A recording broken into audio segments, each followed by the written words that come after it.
शाह साहब एक बात बताएं कि वैसे हुकूमतें आईनी तौर पर तब्दील होती हैं या हटाई जाती हैं, तो हट जाने वाला जो भी लीडर या सियासतदान होता है या पार्टी होती है वो या तो गुमनामी में चली जाती है या ख़राब हाल में हो जाती है।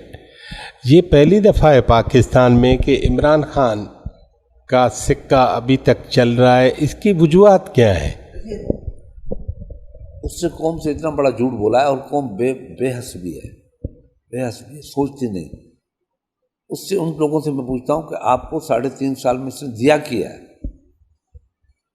शाह साहब, आपके ख्याल में ये बात सही है कि 10 साल 12 साल 8 साल 7 साल फौजी हुकूमत या डिक्टेटरशिप या मार्शल रहती है, उसके बाद फिर नए ज़माने आते हैं पॉलिटिक्स के, सिविलियन रूल के, तो सिविलियन जो सियासतदान है वही उसको टेका देता है? सियासतदानों को टोटली 35 साल मिले हैं।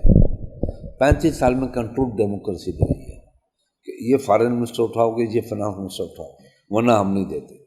मैं खुल के बात करूँ, आप बताएं कि सियासतदानों ने तो पाकिस्तान को न्यूक्लियर पावर बनाया, सियासतदानों ने तो पाकिस्तान के अवाम को नेशनलिटी दी, सियासतदानों ने मुल्क में बैरूनी मुल्क लोगों को भेजा।